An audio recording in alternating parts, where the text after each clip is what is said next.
Welcome back to Bible Study as we are continuing on through our study of peace. My name is Kevin Young. I get to serve as lead clergy here at Christ Table.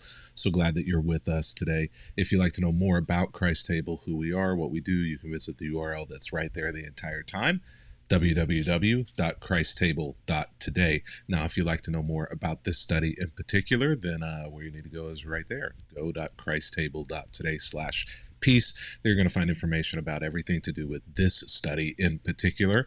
And you can download a couple of resources there, absolutely free. You can download a list of all the days of the study, as well as the verses that go along with that. There's also a study guide, a curriculum there that goes along with this on PDF, absolutely free. We'll walk you through each and every day of the study, includes the verses, also includes an activity and space to do that activity in the book.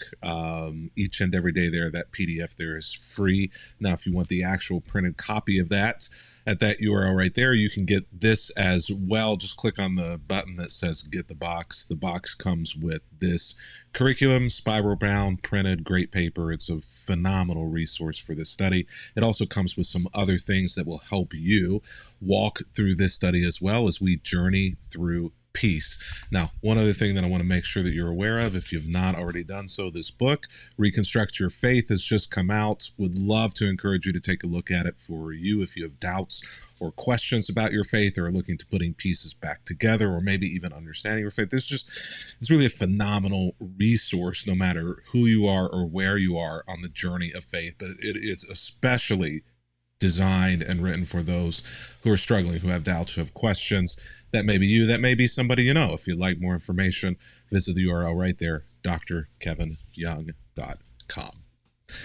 So today we find ourselves continuing on in this study. Now we're going to stay in Romans another day. We've kind of been jumping around all through the scriptural text, looking at this topic of peace and how the Bible kind of converses about it. And we found that really, though it seems kind of simple on the surface, there are lots of nuances that go to this idea of peace, who it's directed to, how it is spoken to those different groups that it's directed to, even the different words that the Bible uses to describe them, the English and the Greek word. Peace meaning more so a negative sense, and that there is an absence of hostility, though the Hebrew text and Judaism sees peace, the word they use there, shalom, as being more of a harmonious well-being. Today we're going to kind of continue on through this topic of peace in the book of Romans with Paul, as we did yesterday, and we're just going to slide a couple of chapters later into Romans chapter 8. Now, yesterday when we talked about peace in the book of Romans, we discussed this idea, this balance of the negative and positive ways of looking at peace, and how peace is something that should be a part of life after justification, salvation, redemption, a part of life with God. Peace is kind of the first thing that should be a part of the practice of somebody who is a follower of God. So here as we jump back into this letter of the Church of Rome, and this is a deep letter, this is a very theological, doctrinal letter. Paul is going to kind of continue on here in his discussion, and he's going to focus on a bit of a different angle when it comes to our relationship with God and how we can make sure that our relationship with God is thriving. So why don't we just, Romans chapter 8, verses 5 and 6, we'll just dive right in. Those who are dominated by the sinful nature think about sinful things, but those who are controlled by the Holy Spirit think about things that please the Spirit. So letting your sinful nature control your mind leads to death, but letting the Spirit control your mind leads to life and leads to, and here is that word, peace. So this is a verse that is, two verses that are lifted out from the book of Romans that give one of the best examples maybe that there may be of the difficulty in translation from Hebrew and Greek and Aramaic into English. There are always kind of things that are lost in translation, and there are difficulties sometimes in translating because there is not a one-to-one word or, there oftentimes is not an exact way to say one thing in one language as there is in the other language. And so this is one of those instances. And the Greek word here that I'm talking about is the word sarx, S-A-R-X, sarx. And it is a word that is difficult to translate because there's not one thing that immediately means the same thing in the English language. So here, this version, the New Living Translation that I'm using, translates the Greek word sarx to mean sinful nature. And so you're going to see sinful nature in several places, that phrase here, where the word is actually sarx in the Greek. Now, the most probably literal and closest word to that is flesh. And you may have heard the word flesh used in Romans or in some of your translations. But it's a very difficult thing because oftentimes in English language, flesh doesn't immediately mean in the reader's minds in English what it meant to Paul whenever he wrote it. We think flesh, we might think meat on the bone. Oftentimes, whenever we hear the word flesh, we think of sexual desires or sexual deviancies. This is not what Paul has in mind whenever he uses this word, especially here. It has been translated to mean simply sin. Those who are dominated by sin think about sinful things, but that's not necessarily what is in view here either. So the translators have gone with sinful nature to kind of answer all those. And it's not really a great translation. It's not the best translation because it makes us think too much of sin, and not everything that is in the flesh is necessarily sin. So it can be tough.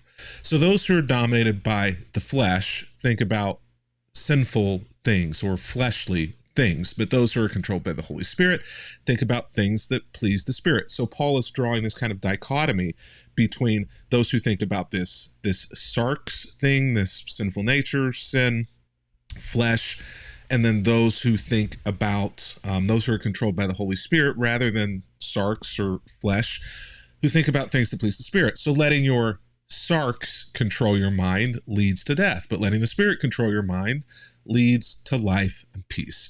So Paul is setting up like this dichotomy between these two things that are within us, and he's going to kind of continue that conversation through the next few chapters in the book of Romans. But the setup is beginning here, where he creates these kind of two people or bifurcation of ourselves that are at war with each other in and of themselves. And maybe a different way of saying this than sinful nature, sinful desires, sin, flesh, sarx, any of these things is that Paul is really saying that there is a lower nature and there is a higher nature. And we have the potential, we have the privilege, we have the problem sometimes of living in one nature or the other and choosing the wrong one. And Paul is essentially saying that when you are living in your lower nature, or when you're living in your sarx, when you're living in your flesh, oftentimes that can lead to things that are sinful desires. It can lead you to things that are not beneficial to your higher nature, but also are just not beneficial to you or to those around you. But those, and then there's the bifurcation, there's the dichotomy, there's the difference. Those who are controlled by the Spirit or controlled by a higher nature or a better nature, they result in something different. And let's just go back and look at what that was at the end of verse 6, there at the bottom line. But letting the Spirit control your mind leads to life and leads to peace. And so Paul here is clearly encouraging his audience to live in a way that they are controlled by their higher nature, the Spirit, which will yield to them life and peace. So if maybe there isn't a lot of peace in your life, perhaps Paul is saying you're being controlled by your lower nature. Maybe those are things that are leading to sin. Maybe those are things that are sin, but they are certainly things that are sarx, that are of the flesh, that are of the lower nature, that always aren't necessarily bad, but oftentimes, many times are bad or lead to bad things. But they don't often or usually lead to life or peace.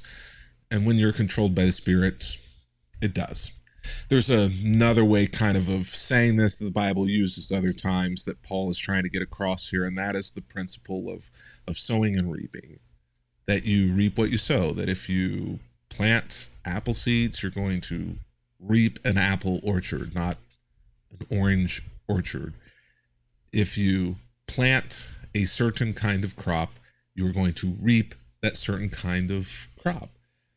That if you want to receive something in particular, you have to plant the right thing in order to receive that thing, or else you're an idiot. What were you thinking, right? If you want to reap life and peace, Paul says, then it may be best for you to sow your time, your talents, your energies, your mind, your monies, your attention, your strength, sow all of those things into your higher nature and the things that the Spirit controls, rather than the sarks, things that the flesh controls. You might get a return on investment, but let's go back to that verse and read that verse again, both of those verses. So those who are dominated by, again, notice that dominated by, controlled by. It's not that some sarks is bad. You live in the sarks, you live in the flesh. You can't do anything other than that. But those who are dominated by the sarks, by the flesh, by the sinful nature, think about sinful things. But those who are controlled by the Spirit think about things that please the Spirit. So letting your sinful nature, letting your sarks, letting your flesh control your mind leads to death, leads to bad things, leads to the destruction of things that are good, like life and peace. But letting the Spirit control your mind leads to life and peace. So, self-assessment, right? If you are not at peace, maybe one of the things to look at is, what are you sowing? Where are you sowing? Are you sowing your time, your talent, your attention, your strength, your energies, your mind, your heart, your soul into things that are higher nature, Spirit controlled? Or are you sowing all of those things into things that are sarks, lower nature, flesh, things that aren't going to have so much of a payoff in the long run? It may feel good, but if it's not bringing you life and it's not bringing you peace, then is it really worth the investment that you're making? That's the question. So our activity for today, make a list of things that get in the way of peace for you. I'd encourage you, because this is kind of a creative journey through this idea of peace, I'd encourage you to make that list creative. Maybe use multiple colors, maybe use multiple ways to write the words. Maybe you write them in a circle rather than just make a list of them. I don't know, but be creative with this. But here's our activity. Make a list of things that get in the way of peace for you. Well, it's been good to be with you today. Looking forward to being back with you tomorrow as we continue on this journey through peace. If you'd like those study resource materials, you can go pick them up right now at go.christstable.today.